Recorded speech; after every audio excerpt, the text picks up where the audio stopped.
Bom, primeiro vamos começar definindo o inventário, manejo e conservação. O inventário ele é um levantamento de espécies de um ecossistema e ele é o primeiro passo para o manejo e para a conservação, que é conhecer aquele ecossistema. E ele pode ser feito por meio de determinar a população e também a distribuição espacial, temporal e muitas outras coisas. Aqui na imagem a gente tem um biólogo realizando a amostragem de macroinvertebrados na região de Porto Traumitas. O manejo é uma manipulação, um manuseio e até o gerenciamento de um ecossistema para fins econômicos, fins recreativos, acadêmicos.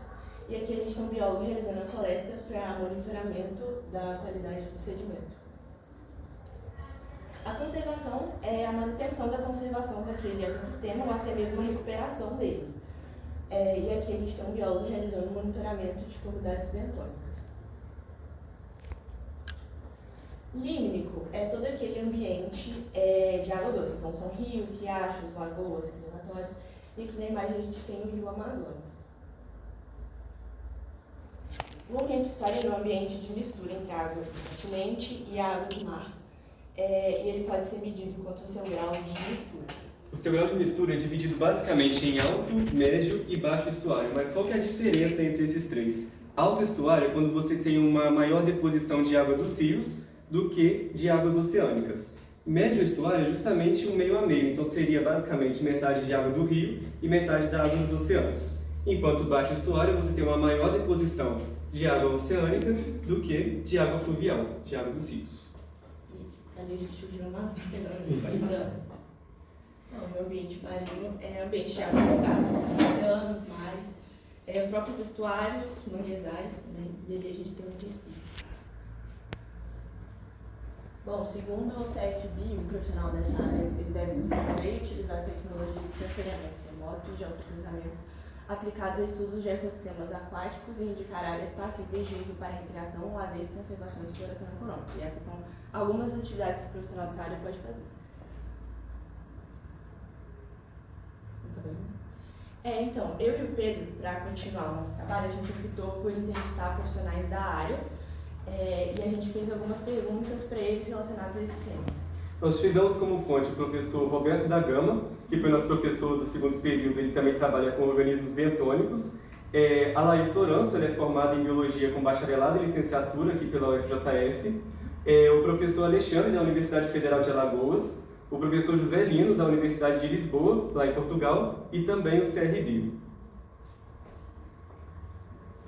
Bom, a primeira pergunta foi quais as formações necessárias para atuar nessa área. A gente pegou a resposta da Laís e do professor Alexandre, e basicamente eles disseram que podem atuar nessa área de engenheiros ambientais, sanitários, químicos, geólogos, biólogos, meteorologistas. Então a gente vê que não é uma área exclusiva da biologia, como muitas outras, né? Novidade. Outra pergunta foi se é uma área mais ampla ou mais restrita, e aqui a gente tem a resposta do Roberto da Gama e da Laís, e os dois disseram que é uma área bem ampla. A Laís até falou que tudo relacionado à água é um fator de preocupação, porque o ambiente aquático ele é importante tanto para aquele ecossistema aquático quanto para o ecossistema terrestre também, para a vida terrestre. A outra pergunta a gente fez para o professor José Lino de Lisboa, né? E foi a pergunta como o biólogo pode atuar. A gente focou na área do estuarino porque é a área que ele trabalha, se não me engano, e também é uma área que as pessoas conhecem muito pouco, né? Eu mesmo não conhecia antes de fazer esse trabalho, nem sabia o que era o ambiente estuarino.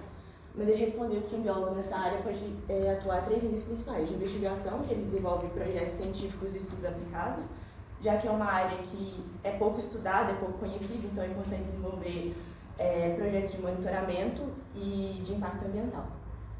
Ensino, passar o conhecimento, tanto de maneira formal, acadêmica, de maneira informal, para que os cidadãos adquiram conhecimento sólido sobre esses ecossistemas, como proteger e as ameaças que esses ambientes sofrem. E também a parte de gestão, transmitir aos decisores a informação técnica e científica disponível para que eles possam tomar decisões mais corretas em termos de gestão, então como participar mais ativamente, acho que na tomada de decisões sobre como proteger esses ecossistemas, é porque a gente detém, os biólogos que têm essa informação, né? Informação científica. Fazendo o link com o que a Raquel falou sobre a questão que o biólogo ele pode trabalhar com a área de ensino, de trabalhar nessa relação de produção de artigos científicos, Nós temos um artigo científico que aborda basicamente sobre um ambiente estuarino, que é esse rio aqui. Esse aqui é o Rio Doce, localizado ali no litoral do Espírito Santo, e nós podemos observar esse rio e a conexão com o Oceano Atlântico. E o que eles estudaram nesse artigo? Basicamente, o tanto que os impactos antrópicos, então os impactos impostos pelo homem, podem prejudicar a população de peixes que existem ali. Então aqui nós temos as imagens das espécies de peixes e aqui o ambiente onde elas vivem. Pegamos, como eu havia dito, né, informações do CRBio, com a pergunta que a Raquel começou, de como um biólogo pode atuar, e as respostas foram as seguintes. O biólogo ele pode propor, elaborar, implantar, executar e avaliar projetos. Projetos como, por exemplo, de biomonitoramento e bioprospecção marinha. Mas o que vem a ser bioprospecção marinha? Bioprospecção marinha é justamente o estudo dos indivíduos com o ambiente como um todo.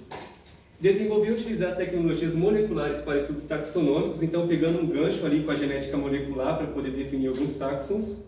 Contribuir na proposição de políticas públicas, então aqui estaria relacionado justamente com a questão de desenvolver políticas para que você tenha um manejo mais sustentável daquele local e tudo mais. Realizar estudos de análise de risco, aqui estaria relacionado justamente com a biossegurança e com o estudo da qualidade da água também. Isso aqui é do site do CRB, né? Não deu para colocar tudo, porque é muita coisa, mas não foi uma entrevista que a gente fez. Sim. Aqui nós temos um exemplo prático do professor Rodrigo Moura. Ele é um professor da UFRJ que realizou esse artigo aqui com um conjunto de professores de lá, onde eles basicamente seccionaram o Oceano Atlântico, essas divisões aqui, e o que eles notaram? É justamente aquela questão de bioprospecção marinha, do estudo dos indivíduos com o ambiente. Eles notaram que à medida que você aumentava a deposição de corais existentes nesse local, você aumentava consequentemente a quantidade de espécies e organismos vivos que vivem ali. Pode passar. Tivemos a resposta também do Dr. Alexandre, da Universidade de Alagoas. Ele falou que o biólogo ele pode trabalhar com dinâmica de populações, dinâmica pesqueira, ecologia de ambiente, eventos climáticos e também impactos antrópicos. Então, o quanto que o homem ele vai influenciar naquele ambiente. Fazendo o link com o que o professor Alexandre falou, dessa questão de impacto antrópico, o tanto que o homem ele vai influenciar naquele ambiente, nós temos um artigo aqui da Genevieve Davignon, da Universidade de Sherbrooke, no Canadá, onde basicamente eles abordam justamente, a partir da ação dos ventos, os microplásticos se depositando em ambientes estuarinos, que são esses rios aqui, e esses microplásticos eles vão para as áreas oceânicas aqui, se depositando também nos organismos vivos presentes ali. Então, abordando justamente a questão de cadeia trófica e o tanto que esses microplásticos podem acabar retornando para nós, através da alimentação, com aquela questão do manejo da pesca. O Roberto da Gama já aborda uma questão um pouco mais diferente, ele fala sobre questão de desafio enfrentado, né? Foi uma outra pergunta que a gente fez. Ele aborda sobre questão de recurso e investimento. Então, empresas privadas elas vão ter uma condição melhor, porque elas vão realizar certos trabalhos de consultoria, onde basicamente elas vão te contratar segundo a sua especialidade. Manejar organismos bentônicos, então, o que vem a ser organismos bentônicos? São todos os organismos que vivem aderidos a algum substrato. Então, teria uma dificuldade no manejo ali de retirar aquele bloco de substrato ali em volta. E um grande desafio que ele abordou também foi sobre a questão de ecologia de nascentes. Então, sobre a questão de deslocamento, como que você vai chegar até essas nascentes para poder fazer os estudos. Pode passar. O Dr. Alexandre tem uma visão um pouquinho mais otimista. Ele fala que ele vê com muito bons olhos a profissão e que o profissional do meio ambiente, o profissional biólogo, ele sempre vai ser necessário em todas as situações dessas áreas. Mas é um ponto de vista que eu e a Raquel não concordamos muito, né, Raquel?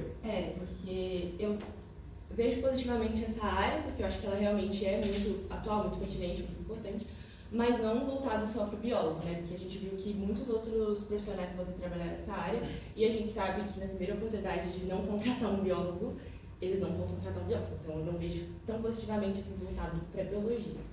Porque é uma gama muito grande de profissões, então são várias profissões diferentes que podem atuar na mesma área que o biólogo, praticamente. A gente perguntou também sobre a questão de quanto esse profissional recebe, que foi uma das nossas últimas perguntas, e o Dr. Alexandre ele falou que um biólogo trabalhando na empresa privada e tudo mais pode receber em torno de 5 a 6 mil reais, e como professor universitário ele pode atuar tanto na área de docência como na área de pesquisa, como a gente viu aquele exemplo do professor Rodrigo Moura da UFRJ. Ele é professor da UFRJ e realiza artigos científicos para poder trabalhar com essa área de ambiente marinho. Pode passar. A Laís Soranço, ela aborda que o biólogo vai variar basicamente a quantidade que ele vai receber. Você pode trabalhar de forma autônoma, em empresas privadas, então vai variar como professor também. E o valor médio que ela abordou de um profissional com uma carreira sólida, mas não no ápice da sua carreira, é em torno de R$15 mil. Então até que é um valor bem maneiro assim, para poder receber. Nós pesquisamos sobre matérias eletivas aqui na UF que conversam com esse tema e tudo mais, e nós não encontramos matérias específicas de limnologia, de ambientes estuarinos e marinhos, mas aí a gente basicamente fez algumas pesquisas a mais e pesquisamos algumas que são parecidas com essa área. Matérias como PPCC, que a gente estudou no segundo período, pode ter uma relação com essa área, e uma matéria que o grupo da Laquisa, da Vitória e do Adonis trouxeram aqui, que é de piscicultura. É uma matéria letiva que você pode estar fazendo para poder se relacionar com essa área. E nós abordamos justamente o LEA, porque o LEA vai ser um laboratório aplicado com essa relação, que é o Laboratório de Ecologia Aquática, onde eles estudam basicamente estudos de laboratório, trabalhos de campo e tudo mais. Mas como que eu faço para poder entrar no LEA? O LEA não tem um edital específico para você seguir para entrar lá. Basicamente, eles vão divulgar no grupo da Biologia no WhatsApp, e a partir do grupo da Biologia no WhatsApp vocês vão entrar em contato com eles, e eles vão realizar uma entrevista com você, e vão definir se você segue os parâmetros para poder receber esse contrato com eles. Pode passar. A gente também viu, né, que tem 2 laboratórios, além do LEA aqui na UF, que é o IRIB, do Roberto da Gama, e o Laboratório de Ecologia do Plâncton, da LABEP, né, da professora Simone, que eles trabalham com pesquisas e projetos voltados para a biodiversidade e também estudam sobre poluição aquática, espécies invasoras e desenvolvem projetos de educação ambiental também, se não me engano. E para entrar nesses laboratórios, eu acho que não existe um edital, né, específico. Eu acho que você teria que entrar em contato com os professores. A gente pelo menos não achou nada sobre isso na internet. Eu pesquisei também sobre essa questão de comentários dos laboratórios, igual a Raquel falou, que é justamente que basicamente não tem um edital específico para poder entrar. Você vai ter que conversar com os professores, mandar um e-mail para eles, sendo a Simone e o Gama, para poder entrar nesses laboratórios. Então não tem um processo seletivo específico, você teria que entrar em contato com os professores mesmo. E mais uma coisa que eu gostaria de abordar aqui, a gente tentou outras fontes também de pesquisa. Pesquisamos sobre locais aqui em Juiz de Fora que trabalham com a área de limnologia, estuário, ambiente marinho, e não achamos especificadamente. Eu encontrei um lugar durante a greve no Google Maps, e nesse lugar tinha só um número de telefone, eu tentei ligar para lá, mas não me atenderam, e não tinha Gmail, não consegui entrar em contato. E aí eu olhei no Maps onde é que era o local e era um lugar meio duvidoso, então decidi não ir. Mas basicamente é isso que a gente abordou, e também tentamos outras fontes também com relação a universidades mais de fora. A gente tentou contatar a Universidade de Montana, lá nos Estados Unidos. Eles responderam o nosso primeiro e-mail, mas só que depois não responderam mais. E tentamos também uma universidade de Wisconsin também. Mandamos e-mail, mas nós não recebemos resposta. E basicamente tivemos como fonte essas fontes mesmo, né? O Dr. Alexandre, o Joselino, Roberto da Gama, pesquisamos no CRBio e a Laís Soranço. E pode passar. Essas aqui foram as nossas referências. E pode passar. Agradecemos pela atenção. Oh.